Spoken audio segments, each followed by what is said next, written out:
읽겠습니다. 시작. 주의 말씀은 내 인생의 빛입니다. 주의 말씀은 내 삶을 변화시킵니다. 오늘도 주의 말씀에 마음의 문을 엽니다. 말씀하여 주옵소서. 듣고 깨달고 말씀대로 살겠습니다. 아멘. 할렐루야. 오늘 주일 예배를 드리는 우리 모든 성도들 가운데 예배의 기쁨과 예배의 감사와 예배의 응답을 마음껏 누려 가실 수 있기를 축복합니다. 여러분, 오늘 우리가 예배를 드리는데요, 예배가 무엇이라고 생각하십니까? 예배의 의미가 무엇일까요? 그 단어 의미를 이렇게 들여다보면 하나님 앞에 엎드리는 시간, 그 시간이 예배의 시간입니다. 나 자신의 육신과 생각과 마음과 모든 것을 총동원해서 엎드리는 시간. 이제 예배 시간인데 벌써부터 엎드리시는 분들이 있는데요, 예배는 우리의 육신이 엎드린다, 또 하나님을 높인다, 또 하나님 앞에 나를 낮춘다. 그 시간이 예배의 시간입니다. 하나님 앞에 오늘 저와 여러분들이 엎드려 예배한다는 그 의미가 무엇이겠는가? 우리가 날마다 말씀의 결단을 고백하는 것처럼 말씀하여 주옵소서. 어떻게 해요? 듣고 마는 것이 아니라 깨닫고 말씀대로 살아가는 삶이 나타날 때 예배가 예배되어져 있는 겁니다. 예배라고 하는 것은 한 줄로 요약하면 하나님이 시키시는 것은 무엇이든지 다 하겠습니다 고백하는 시간이 예배의 시간입니다. 이런 마음으로 주일 예배뿐만이 아니라 모든 예배를 하나님 앞에 드려 기쁨이 될 수 있기를 축복합니다.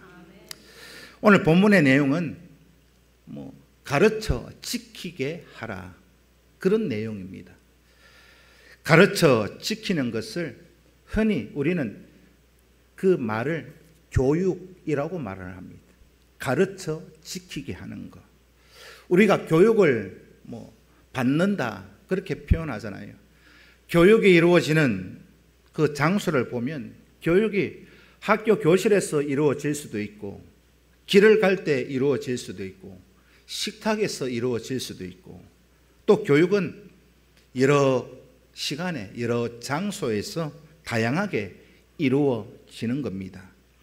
교육이 이루어지는 과정을 보면 크게 세 가지로 구분해 볼 수 있습니다. 첫째는 내가 듣고 배운 것, 그리고 깨달은 것을 다른 누군가에게 들려주고 나누어 주는 것, 그게 교육입니다. 두 번째는 들은 사람이 깨닫게 만들어주는 것. 듣는 사람이 한 번 들어서 제대로 이해하지 못하고 깨닫지 못하면 야, 그게 아니고 이렇게야 라고 설명해주는, 다시 설명하는 것처럼, 그게 교육의 두 번째고, 세 번째는 깨달은 것을 행동할 수 있도록, 실천할 수 있도록 만들어주는 시간, 그 시간이 교육의 시간입니다. 듣기는 들었는데 행동하지 않고 실천하지 않는다. 그렇다면 교육이 제대로 이루어지지 않은 겁니다. 그래서 교육이라는 말이 깨달은 것을 실천하고 행동할 수 있도록 하는 그 시간. 그래서 학교에서 교육하잖아요. 학교에서 교육할 때 이 학생들이 듣고 배운 것을 제대로 알고 있는가 해서 그 하나의 과정을 거치는 게 있습니다. 그게 무엇입니까? 시험입니다. 중간고사, 기말고사, 수학 능력 평가, 여러 시험 있듯이 왜 시험을 보느냐? 선생님에게 들은 것을 깨닫고 이해를 했는가 파악하기 위함입니다. 오늘 본문은 이 사도행전 전체가 무엇을 말씀하고 있는가 하면 예수 그리스도가 승천하시기 이전에 우리에게 가르쳐 주신 그 말씀을 실천하는 실편 하는 그 모습을 이렇게 해라. 실천편이 사도행전입니다. 또 사도행전이 성경 전체의 요약이라고 할 수 있습니다. 예수님께서 제자들에게 마태복음 28장에서 승천하시기 전에 이런 명령을 주셨지요. 가서 지키게 하라. 어떻게 해요? 가르쳐서. 예수님이 승천하시기 전에 제자들을 불러서 하신 말씀, 가서 가르쳐서 지키게 하라. 그 명령이 제자들뿐만이 아니라 오늘 우리 모든 성도들에게 주신 명령입니다. 그 내용을 가서 가르쳐 지키게 하라. 어떻게 실천하고 있는가? 또 어떻게 실천해야만 하는가?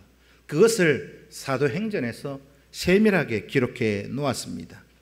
특별히 오늘 본문 8장의 말씀은 빌립이라는 사람을 통해서 나타난 성령의 활동을 기록해 놓고 있습니다. 8장 전반부 1절부터 25절까지는요, 표적과 능력을 행하는 사건을 기록해 놓았고, 오늘 본문 26절부터 40절까지는 성경이 말씀하고 있는 그 말씀을 깨닫게 하는 지혜, 그것이 기록되어져 있는 내용입니다. 오늘 본문에서 빌립이라는 사람이 그의 활동이 어떻게 이루어지고 있는가? 오늘 본문에서의 이 빌립의 행동, 그 발걸음, 모든 삶의 모습이 예수 그리스도의 가르침, 명령에 순종하고 있는 자세가 이런 것이다. 기록해 놓았습니다. 특별히 26절부터 29절까지는 빌립이 광야로 가는 그 대목이 기록되어져 있습니다. 광야. 26절에서 주의 사자가 빌립에게 광야로 가라 명령했지요. 빌립은 이 주의 명령에 순종해서 광야로 갔습니다. 광야를 가니 거기에서 수레를 타고 여행하는 한 사람을 만났습니다. 그가 누구냐? 에티오피아 사람, 그 나라의 재정을 맡고 있는 내시, 우리 말로 하면 내무 재정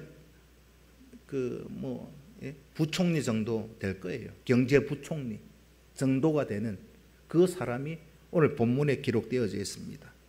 에티오피아 여왕의 재정을 맡은 내시가 예루살렘에 뭐하러 왔느냐?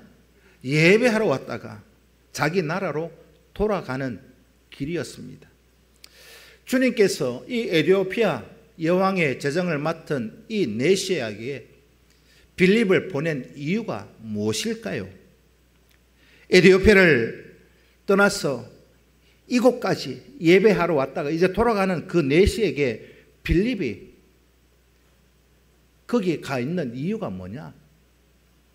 오늘 본문의 내시는요, 에티오피아의 중추적인 역할을 감당하고 있는 한 내시였는데 그 아프리카에서 먼 길을 와서 예배하고 돌아가는데 하나님은 돌아가는 그 내시를 만나게 하시고 또 그에게 가르쳐 지키게 하기 위해서 빌립을 광야로 보내신 이유가 드러나 있습니다. 또한 오늘 본문에 기록되어져 있는 에티오피아의 국고를 맡고 있는 이 내시가 어떤 사람인가?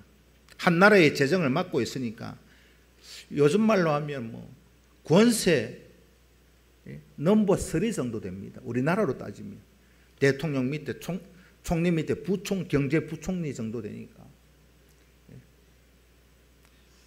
그런 권세 있는 사람이 예루살렘까지 예배하러 올 정도로 그는 믿음이 좋은 사람이었다. 사람이요, 저는 높은 자리에 올라가 보지 못해서 모르겠습니다만 흔히 보면 권세가 있고 권력이 있고 가진 것이 많으면 어떻습니까? 편하게 살고 싶잖아요. 편하게 살고 싶은데 힘든 일 하기 싫어하는데 오늘 본문에 이 사람은 권력자인데도 불구하고 권력이 그 나라에 넘버 3 정도 되는데도 예루살렘까지 그 당시에 교통이 좋습니까? 예배하러 올 정도의 믿음의 사람이었다. 주님은 그를 아프리카의 복음의 도구로 사용하시기 위해서 광야에서 빌립을 만나게 해 주셨습니다. 오늘 저와 여러분들이 주님의 명령을 받을 때 주님의 마음을 한번 헤아려 보셔야 합니다. 우리가 하나님 앞에 나와 예배할 때 예배 드리러 가는 거, 여러분 내 입장에서가 아니라 하나님 입장에서 예배할 수 있는 저와 여러분 꼭 되실 수 있기를 축복합니다. 나의 환경이 아니라 하나님이 원하시는 뜻이 무엇인가 생각해 보는 시간, 그게 예배라는 것입니다. 우리의 신앙생활 속에서 그런 질문들이 많이 생길 때 있잖아요. 야, 지금도 밥 벌어 먹고 살기 힘든데 예배하러 갔더니 하나님 왜 내게 이런 말씀을 주십니까? 이럴 때 있잖아요. 바빠 죽겠는데, 지금 하고 있는 일도 힘들어 죽겠는데 하나님이 내게 이런 숙제를 주시나, 그런 생각해 보신 적 없으십니까?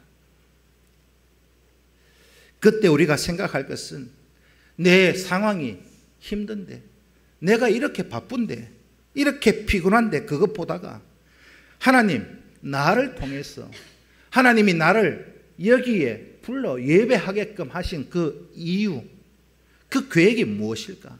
하나님의 뜻이 무엇일까? 이 질문을 나에게 한번 해 보십시오. 그렇다면 예배가 우리가 하나님 앞에 소홀히 드려질 수 있는 게 아니라는 말입니다. 우리는 좀 더 쉽게, 좀 더 편안하게, 덜 힘들게 신앙생활을 하고 싶어하는 마음이 다 있잖아요.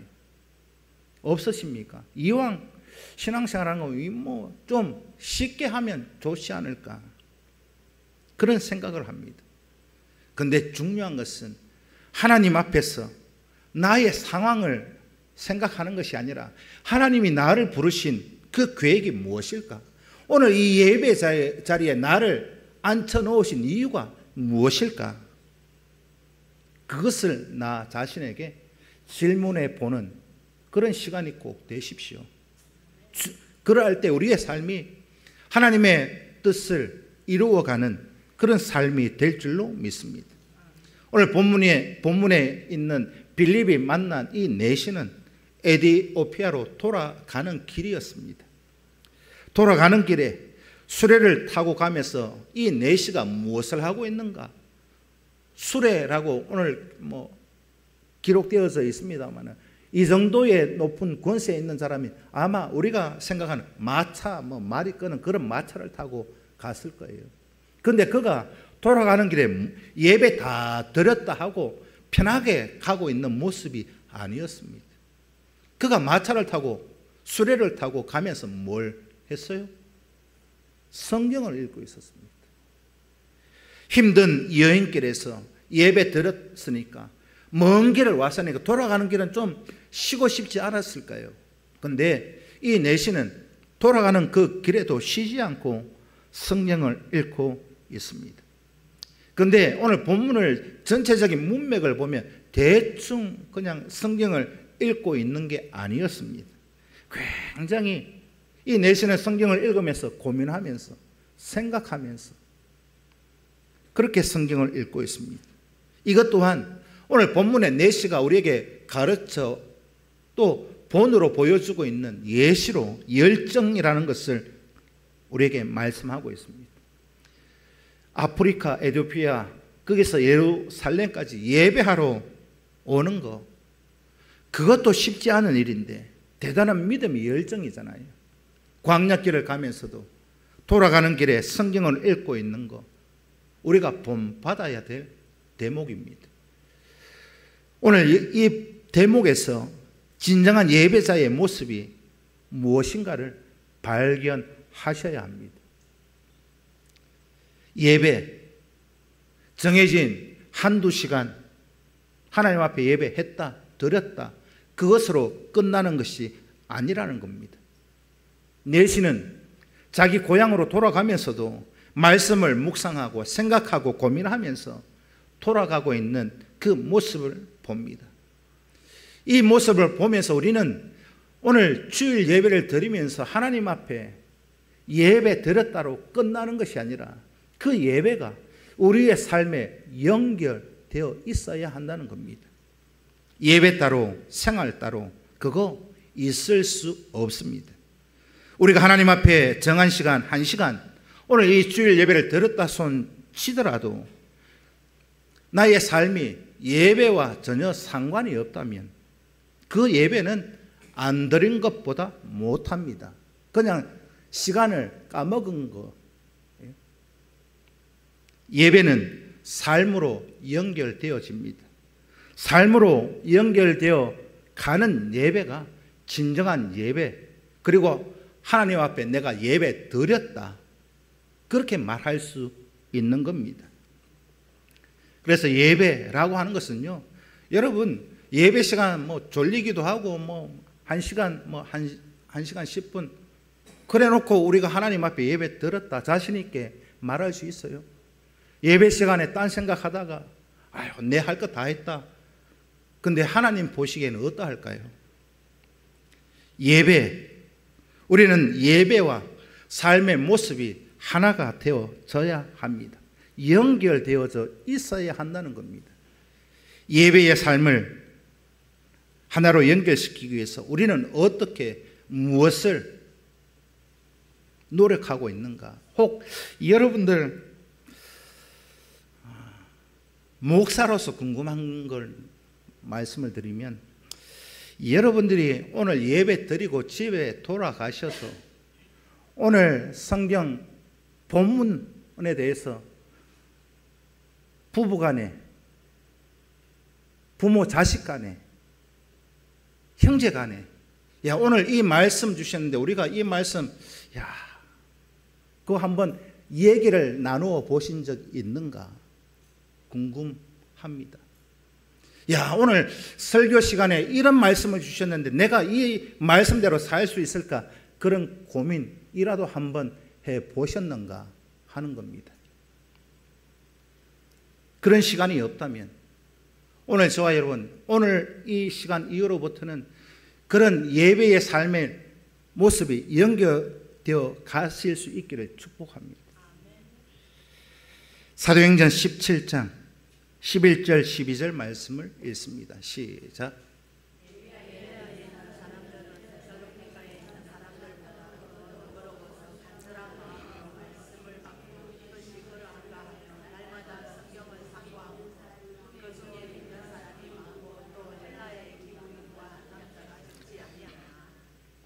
이 사도행전 17장 11절 12절이 예배와 우리의 삶의 모습이 연결되어 가야 하는 이유를 말씀하고 있습니다. 베레아 사람들 간절한 마음으로 예배하고 말씀을 받았다, 그렇게 기록해 놓았죠. 간절한 마음으로 말씀을 듣고 그 다음에 무엇을 했는가? 그것이 그런가 하여 여러분들 집에 돌아가셔서 사도행전 17장 11절 12절 한번 읽어보십시오. 그것이 그런가 하여 날마다 성경을 상고함으로, 그것이 진짜 맞나 아닌가 고민도 하고 생각도 해보고, 이런 의미에서 그런가가 아니라 이 말씀을 어떻게 실천하고 행동할 수 있을까, 이 말씀이 나에게 행동으로 실천될 수 있는 그런 말씀인가, 그것을 고민하면서 깊이 생각했다는 것이 깊이 상고했다는 말입니다. 깊이 상고했다는 말, 쉽게 말씀을 드리면 어떻게 오늘 들은 말씀을, 오늘 주신 말씀을 듣고 깨닫고 이것을 나의 삶의 모습 속에 실천으로 행동되어질 수 있을까 생각하는 것, 그것이 바로 사도행전에서 말씀하고 있는 베레아 사람들의 삶의 모습이더라. 오늘 저와 여러분, 베레아 사람들의 삶의 모습이 평상교회 성도들의 삶의 모습이 꼭 되실 수 있기를 부탁을 드립니다. 30절부터 40절은 가서 지키게 하라 하십니다. 빌립은 주의 사자가 시키는 대로 수레를 그렇게 갔지요. 수레로 갔습니다. 가서 이렇게 질문합니다. 그가 읽는 말씀을 듣고 깨달았느냐? 내시에게 빌립이 묻고 있어요. 내시는 무엇이라고 답변합니까? 가르쳐 주는 사람이 없는데 어떻게 깨달을 수 있습니까? 가르쳐 주는 사람이 없는데 어떻게 깨달을 수 있느냐? 이 말을 다르게 말하면 빌립 보고 내시가 당신이 나를 좀 가르쳐 주시오, 이 말 아니겠습니까? 여기서 우리가 질문으로 시작하는 교육법을 생각해 볼 필요가 있습니다. 사람들은요, 유대인들의 자녀 교육법을 높이 평가합니다. 유대인들의 자녀 교육법. 지구상에서 자녀 교육에 열정 있는 두 민족을 뽑으라면 첫째는 유대 민족이고 둘째는 어딜까요?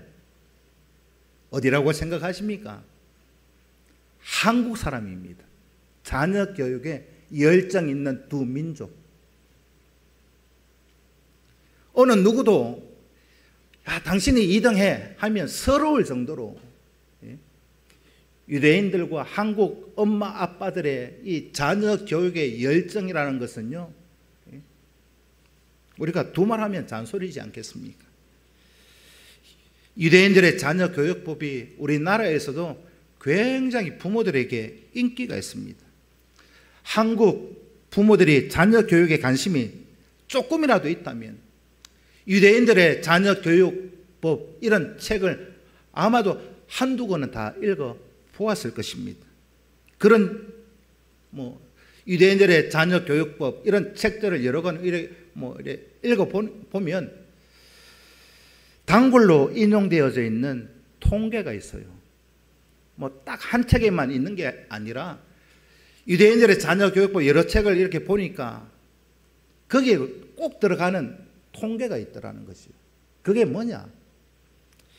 유대인들의 숫자가요, 유대인들의 인구가 전 세계에 몇 프로 정도 되느냐? 0.25% 됩니다. 유대인들이요. 전 세계에 0.25%밖에 안 되는 민족이 노벨상을 몇 프로 탔는가? 노벨상 수여받는 사람들 중에 유대인들이 전 세계 인구의 0.25%밖에 안 되는 그들이 노벨상 타는 사람들의 몇 프로를 차지하고 있는가? 30%를 차지하고 있습니다. 여러분, 전 세계 인구의 0.25%밖에 안 되는 사람이 노벨상 받는데 30%를 받았다. 대단한 거 아닙니까? 이렇게 적은 숫자의 사람이 어떻게 이런 많은 노벨상을 받을 수 있었을까? 그렇다면 유대인들의 머리가 좋으냐? 어떨 것 같습니까? 통계를 조사해 보니까 유대인 민족의 IQ를 조사를 했어요. 유대인들요, 머리 좋지 않습니다. 유대인들의 머리는 우리나라 사람들의 머리에 비하면요, 전능합니다. 유대인들의 평균 IQ가 얼마냐? 94. 평균 IQ가 94. 두 자리 숫자입니다. 두 자리. 한국 사람들의 평균이 얼마냐? 얼마라고 생각하십니까? IQ가 106입니다. 유대인들은 94 두 자리고 한국은 106 세 자리입니다. 10이나 차이 나요. 한 사람과 한 사람, 사람과 사람 대 10이 차이 나는 게 아니라 민족의 평균 IQ가 10이나 차이 나면요, 그거 대단한 겁니다.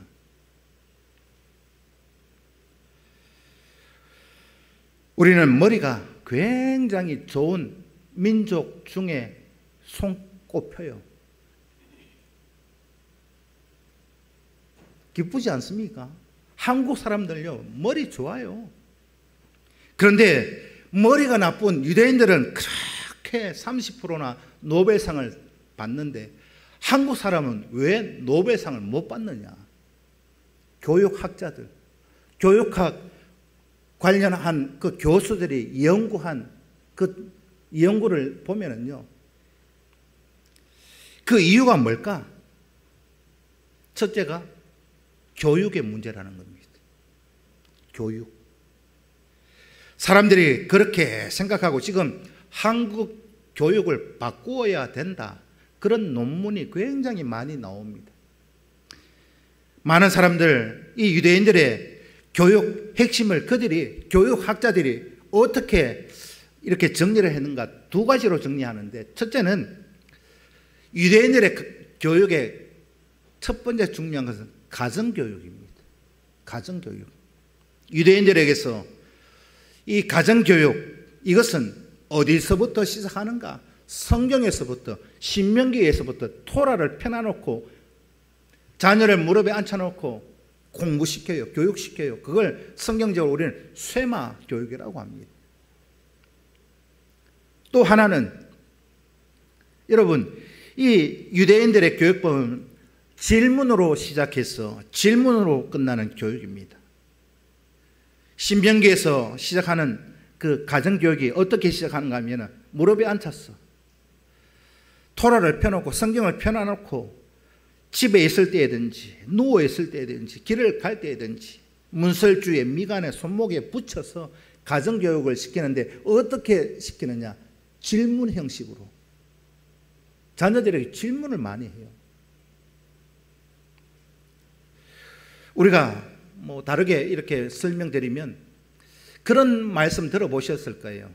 자녀들에게 물고기를 잡아주지 말고 물고기 잡는 방법을 가르쳐라. 들어보셨죠? 탈무드에서 그렇게 나오는 내용인데, 이 내용을 교육에 접목을 시키면 어떻게 되느냐? 아이들에게 정답을 가르쳐 주지 말고 해답을 찾도록 생각할 수 있는 질문을 찾아가는 것. 유대인들의 교육은 처음부터 끝까지 정답은 없어요. 정답을 가르쳐 주지는 않습니다. 계속해서 자녀들에게 질문을 던져요. 그게 유대인들의 교육법입니다. 스스로 그 해답을 찾아가는 그 방법을 생각할 수 있도록 질문을 던지는 것이 유대인들의 가정교육법입니다. 이런 유대인들의 교육 방법이 별로 머리가 좋지 않은 그 사람들을 대단한 사람으로 만들었더라. 저의 얘기가 아니라 교육학을 전공하는 교수들이 결론 낸 겁니다. 그래서 이 교육의 차이가 무엇으로 우리 생활에서 나타나는가? 여러분들에게 한번 질문해 볼게요. 여러분들 자녀가 되었던 손주가 되었던 아이들이 초등학교 입학을 하든지 어린이집에 입학을 하든지 애가 학교 갔다 오면 엄마들이 무엇을 질문을 가장 많이 합니까? 할머니들이 손주 보면 오늘 학교 갔다 온 애 앉혀놓고 어떤 질문을 해요? 한번 생각해 보십시오. 여러분 어떤 질문 하셨어요? 야, 오늘 학교 와서 뭐 배웠어? 묻잖아요. 안 물어보셨습니까? 야, 오늘 학교에서 선생님 뭐 가르쳐 주셨어? 그거 묻잖아요. 이렇게 묻는 이유, 포인트는요, 정답을 찾아가는 겁니다. 뭘 가르쳐 줬느냐, 뭘 배웠느냐, 정답을 알고 있느냐, 그거 묻는 거예요. 그런데 유대인들은 이렇게 질문합니다. 오늘 학교 가서 뭐 배웠어가 아니라 오늘 학교 가서 선생님에게 뭘 질문했어? 오늘 학교에서 수업 들으면서 뭐가 궁금했어? 그걸 물어봐요. 야, 오늘 수업하면서 하나님, 선생님이 이것저것 가르쳐 주셨을 텐데 거기에 뭐가 궁금하고 뭐가 호기심이 생겼는지 그걸 물어본대요. 이 차이가 유대 민족과 우리 한국 사람들의 교육 방식의 큰 차이점입니다. 한국의 이 교육법, 정답을 찾는 그 한국의 교육은요, 단기적으로는 굉장히 효과가 있습니다. 수성구에 가보십시오. 학원 간판에 스파르타식 교육, 그런 거 보셨죠? 남들이 못하는 거 따라가는 데는 효과 만점입니다. 정답을 가르쳐 주는 거. 저도 여러분들도 그렇게 다 교육 받았을 것 같아요. 학교에서 여러분들 시험 볼 때 어떻게 공부하셨어요? 저를 이렇게 얘기해 보면 시험 기간이 되면 달달달달 밤새 외우고 그렇게 시험 봤어요. 그리고 시험 딱 마치고 나면 어때요? 다 잊어먹고 하나도 생각이 안 나요. 이게 정답을 찾아가는 공부였습니다. 그런데 이 교육은 단기간에는 효과가 굉장히 좋은데 장기간 효과는 없어요. 여러분들 좀 죄송한 표현입니다만 여러분들이 직분 받을 때, 세례 받을 때 다 고백했는 거 지금 물으면 아무도 야 그런 걸 물었나 생각 안 나실걸요. 남을 따라가는 데 있어서 이거는 굉장히 단기적으로는 효과가 있는데 창의적인 생각은 못해요. 왜? 생각이 없으니까. 생각하는 훈련이 안 되어 있기 때문에 우리는 흔히 그래서 교회 안에서 이런 말을 많이 사용합니다. 묵상한다. 묵상한다. 시편 1편에 뭐라고 해요? 복 있는 사람은 한번 여러분 그 뒤에를 말씀해 보십시오. 시편 1편에 복 있는 사람은 뭘 해요? 하나님의 말씀을 주야로 묵상하는 자로다. 밤낮으로 묵상하는데 그 묵상이 뭐냐는 거지요. 그냥 조용히 그냥 입 다물고 기도하고 있으면 묵상 기도한다 그러잖아요. 그 묵상이 뭐냐는 거예요. 여러분 성경을 날마다 주야로 밤낮으로 묵상하고 계십니까? 묵상이 뭔지 알아야 묵상을 하죠. 이 묵상이란 이 단어의 의미가 뭐냐면은 이 사전적인 의미는 새가 조살조살 거린다, 엎조린다, 그런 의미가 묵상이라는 단어의 뜻입니다. 이 묵상이라는 이 단어, 오늘 저와 여러분들이 어떤 성경을 읽든지 어떤 설교를 듣든지 들은 거, 그 말씀을 내 생활에 적용시켜 가시기 위해서 내 스스로 질문하고 답변하는 과정. 오늘 주일 예배에 이런 말씀 주셨는데 이걸 내가 어떻게 내 생활에 적용시킬까? 스스로 질문하고 스스로 답을 찾아가는 그 과정의 시간이 묵상이라는 겁니다. 말씀을 들었는데 내가 어떻게 적용해야 할까? 이렇게 적용하면 이런 문제가 생기는데 이런 문제는 어떻게 내가 또 풀어나가야 될까? 그게 묵상의 시간입니다. 앞에서 베레아 사람들이 날마다 말씀을 상고한 그 내용이 바로 묵상이라는 겁니다.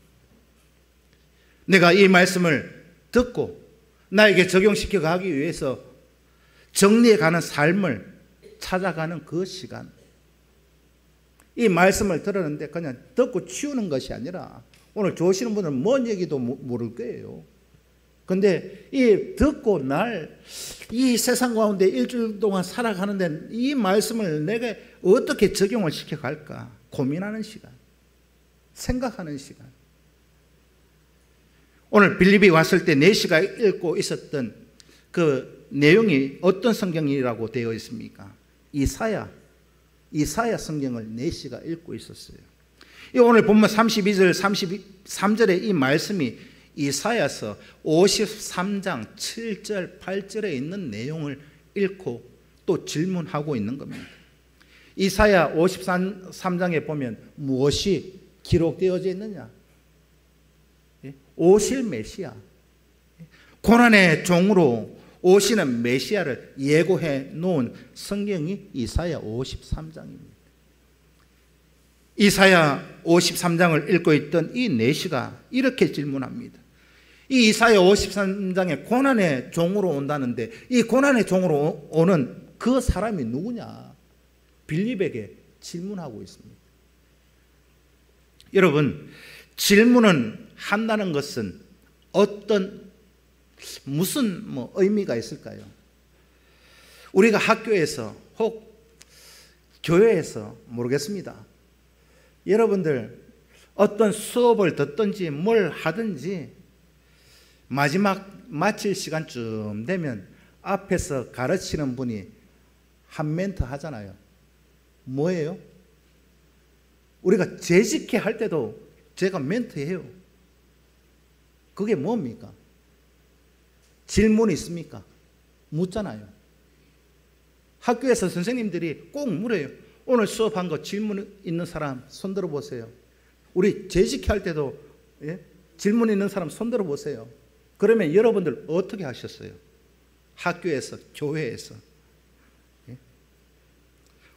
질문하세요. 그러면 여러분들 질문합니까? 안 합니까? 됐습니다. 질문 없습니다. 빨리 마치고 싶습니다. 빨리 끝내고 싶습니다. 됐습니다. 이 말이잖아요. 질문 있습니까? 할 때 아무 얘기 안 하는 거. 빨리 마치고 싶다. 근데 질문 있다는 게 뭐예요? 그만큼 관심이 있고 호기심이 있다는 말입니다.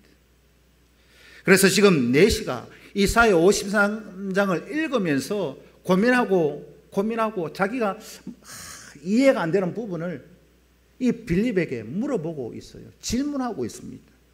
고난 당하는 자가 누구냐? 선지자냐? 다른 사람이냐? 내시의 질문을 받은 빌립이 어떻게 대답하고 행동하는가? 오늘 본문 35절을 보면 빌립이 입을 열어 이 글에서 시작하여 예수를 가르쳐 복음을 전하니. 내시의 질문에 빌립이 답한 그 질문의 답은 이것입니다. 35절에 있는 거예요. 이 글에서 시작하여 이사야 53장에서 시작해서 내시가 말하고 있는 그 질문은 이사야 선지자가 고난의 종으로 오는 것인지 다른 사람이 오는 것인지 그걸 내시가 묻고 있는 겁니다. 이 글에서 시작하여 누구를 전하느냐? 고난의 종이 누굽니까? 예수를 빌립이 에티오피아 이 내시에게 가르치고 있습니다. 빌립은 이사야를 통해서 믿음으로 구원받은 예수 그리스도의 복음의 핵심을 이 내시에게 가르쳐 주고 있는 내용이 오늘 본문입니다. 예수 그리스도의 대속, 그리고 예수 그리스도의 죽으심, 그리고 부활. 여러분들은 믿으십니까? 로마서 10장 9절 10절 말씀을 읽습니다. 시작.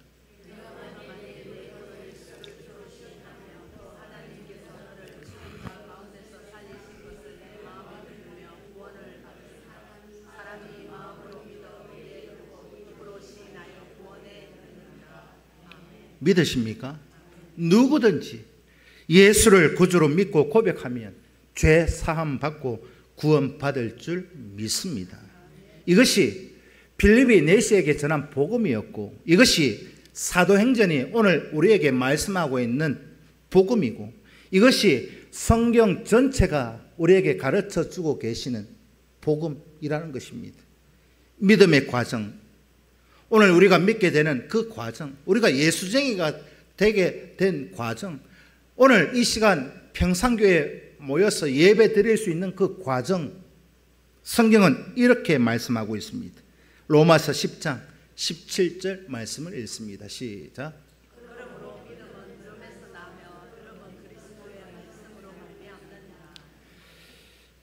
정말로 믿으십니까?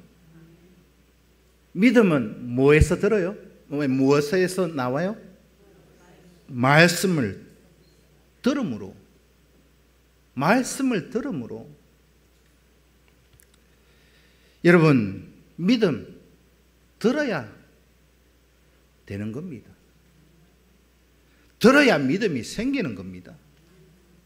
그런데 그 들음의 내용이 뭐냐? 하나님의 말씀이잖아요. 그러니까 이 이사야 말씀을 듣고 내시가 지금 믿음이 생겼다는 말입니다. 확실히 예수를 믿고 알게 된 이 내시가 빌립에게 또 무엇을 요청하고 있느냐?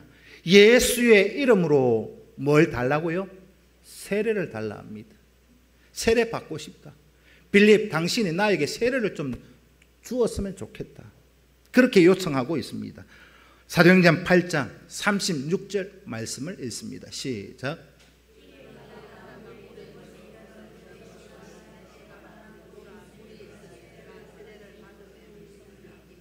예수 이름으로 세례를 받겠다 하는 그 내시의 그 말의 의미가 뭐냐? 당신이 나에게 가르쳐 주신 예수 그리스도의 복음 나도 동의하고 나도 믿는다 이 말입니다. 그 결과로 나에게 세례를 부어달라 요청하고 있는 것이요. 세례를 받은 후에 빌립은 사라졌다고 기록하고 있습니다. 그런데 내시는 어떻게 되었는가? 기쁨으로 자기 나라 고국으로 에티오피아로 돌아갔다. 그렇게 기록해 놓고 있습니다. 내시는 예수를 믿고 구원의 은혜와 또 세례를 받고 기쁨이 충만한 그런 상태로 자기 나라로 돌아갔더라. 그게 오늘 결론입니다. 예수 그리스도가 주시는 그 구원의 은혜, 그 구원의 기쁨이 오늘 우리 모든 성도들에게 충만하기를 축복합니다. 하나님의 말씀은 오늘 우리에게 무엇을 요구하고 있느냐? 믿음을 요구합니다. 하나님의 말씀은 우리의 삶의 변화를 요구하고 있습니다. 두 개 뭐요? 믿음, 삶의 변화. 그렇기 때문에 오늘 저와 여러분들이 예배 드리면서 설교를 듣는 말씀을 듣는 것은 지식을 가지기 위한 것이 아닙니다. 설교 시간은요, 지식을 가르쳐 주는 시간이 아니에요. 성경을 읽고 말씀을 듣고 설교를 듣는 그 시간은 뭐 하는 시간이냐? 죄를 깨닫고 회개하고 구원받기 위한 것이고, 구원받은 자로서 세상 속에 나가서 내가 구원받은 자로서의 삶을 살아내기 위한 힘을 받는 시간, 능력을 받는 시간이 이 예배의 시간이에요.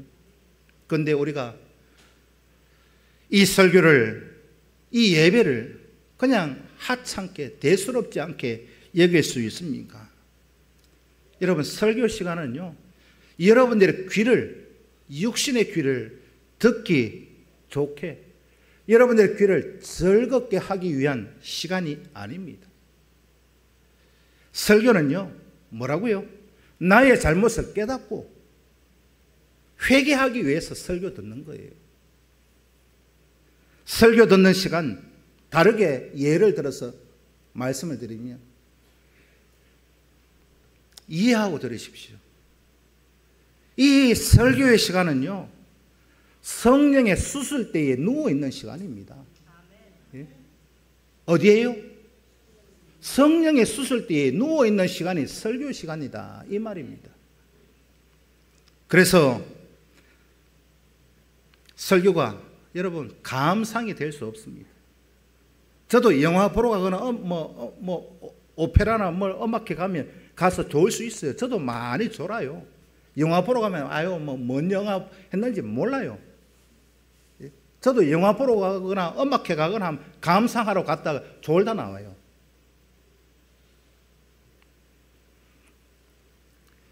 설교가 감상이 될 수 없는 거, 좋을 수 없는 거, 잘 수 없는 거, 설교가 즐거움이 될 수 없는 이유가 바로 여기에 있습니다. 세상 살아가는 삶의 방식을 말하는 시간이 아닙니다. 어떻게 하면 세상적으로 부귀영화 누리고 잘 나가는지 그걸 듣는 시간이 설교 시간이 아닙니다. 말씀이 뭡니까? 여러분, 말씀이 뭐예요? 말씀은 성경에 보면 성령의 검이다. 성령의 칼. 에베소서에서 하나님의 전신갑주를 말씀할 때 성령의 검, 하나님의 말씀은 성령의 검이에요. 성령 하나님께서 이 성령의 검을 들고 뭘 하신다고요? 수술하는 시간이에요. 어떻게 수술하느냐? 히브리서 4장 12절 말씀을 읽습니다. 시작. 하나님의 말씀은 살아있고 활력이 있어 좌우의 날선 어떤 것보다도 위하여 몸과 영과 관절과 골수를 속에 마음의 생각과 뜻을 판단하는 말씀 듣는 시간은 성령의 수술대 시간이기 때문에 좋을 수도 없고 귀를 즐겁게 감상할 수도 없고, 설교는 뭐 하는 시간이요? 나의 잘못을 깨닫고 죄사함 받고 회개하는 시간이 설교 시간이어야 합니다. 그래서 설교 듣는 시간은요, 성령의 수술대에 누워서 수술 받는 시간이다. 잊어버리지 마십시오. 이게 설교 듣는 시간입니다. 설교가 감상이 될 수 없고 설교가 즐거움이 될 수 없는 이유가 바로 여기에 있습니다. 우리가 설교를 듣는다는 거, 세상 살아가는 얘기 듣는 시간 아니잖아요. 하나님의 말씀 듣는 시간이잖아요. 말씀이 뭐예요? 졸음이 오면 기도하면서 물리쳐야 되고, 왜? 수술 시간인데. 여러분, 이 히브리서 4장 12절 내용이 뭐냐면, 요즘 말로 하면요, 국립과학수사연구소에서 사람 어떤 시신이 발견됐을 때 뭐 하죠? 부검합니다. 왜 죽었는가? 머리부터 발끝까지 다 쪼개가지고, 피 한 방울까지도 다 검사해가지고, 여기 이 사람이 독으로 죽었는지 칼에 찔려 죽었는지 다 검사하잖아요. 그게 부검한다 그럽니다. 이게 성령이 말씀을 통해서 우리를 만지시고 수술하시는 시간이 이 말씀의 시간, 설교의 시간입니다. 우리가 하나님의 말씀을 듣는다는 거, 이런 면에서 성령의 수술대에 누워 있다, 제가 말씀드리는 겁니다. 설교를 듣는 거, 성령의 수술대에 누워 있는데, 여러분, 그래서 설교는 성령의 수술이기 때문에 감상이 아니라, 기쁨이 아니라 충격이어야 됩니다. 설교는 즐거움이 아니라 아픔이요, 찔림이 있어야 되는 시간입니다. 설교를 준비하는 저도 그렇고, 설교를 준비하면서 찔림이 있었고, 뭔가 안타까움이 있는 거, 그게 정상이어야 하지 않겠습니까? 여러분, 수술대 올라가 보신 적 있으십니까? 아직까지 난 수술대 한 번도 올라가 본 적이 없다. 행복한 사람입니다. 여러분, 한 번이라도 수술대 올라가 보신 분들, 그때 기분이 어땠어요? 편안하게 날 잡아먹으라 하고 수술대 들어가신 분 있어요? 긴장하고 기도하면서 두려움으로 수술대 다 들어갔잖아요. 여러분, 그때를 한번 생각해 보십시오. 수술대 올라가는 그 시간 말이죠. 설교를 듣는 것은 성령의 수술 시간이기 때문에 여러분에게는 아픔이고 찔림이고 두려움이 있어야 한다는 말을 이렇게 설명드리는 겁니다. 진정한 기쁨은 언제 오느냐? 여러분들 수술대 들어갈 때 기뻐서 날뛰는 분들 있어요? 저는 본 적이 없어요. 성령 수술도 다 바다로 들어가면 다 물어보면 겁내요. 혹 마취해서 못 깰까 싶어가지고. 이쁘게 하는 성령 수술도 그와 같은데, 나의 삶의 생명을 짓다 폈다 할 정도의 큰 수술을 하는데 마음이 안 졸이고 기쁘게 들어가는 사람 누가 있어요? 수술하는 시간은요, 기쁨이라고는 없어요. 아픔밖에 없습니다. 왜? 째고 정형외과 수술은 때리고 망치로 두들기고 아픈 시간이 수술 시간이잖아요. 그런데 기쁨은 언제 와요? 수술 다 마치고 회복되어서 건강한 몸으로 내가 퇴원할 때, 그때 기쁨을 누리는 거잖아요. 진정한 기쁨은 오늘 저와 여러분 아픔이 있고 찔림이 있고 두려움이 있은 다음에 오는 거예요. 진정한 기쁨 언제 누리느냐? 내가 말씀을 듣고 설교를 들은 후에 말씀이 주는 기쁨으로 나에게 삶에 적용이 되어졌을 때, 성령의 수술이 끝난 다음에 오는 겁니다. 말씀을 통한 그 진정한 기쁨, 성령의 책망을 듣고 성령의 찔림을 받고 회개를 누리는 자, 그가 하나님이 주시는 영원한 기쁨을 누릴 것이다. 그게 성경이 말씀하고 있는 겁니다. 말씀을 받아들이고 회개하고 내가 고쳐지고 내가 치료받고 변화받고 치료되었을 때에 그때 기쁜 거잖아요. 질병이 있을 때는 두렵습니다. 그런데 수술 후에 퇴원했을 때는 기쁨이 있잖아요. 말씀을 통한 그 기쁨이 이와 같다는 겁니다. 여러분, 예배 시간 허투루 생각하지 마십시오. 졸지 마십시오. 왜 졸아요? 예? 이 시간, 이 예배의 시간이 내 인생의 마지막이 될 수도 있는데, 마지막 예배의 시간이 될 수도 있는데,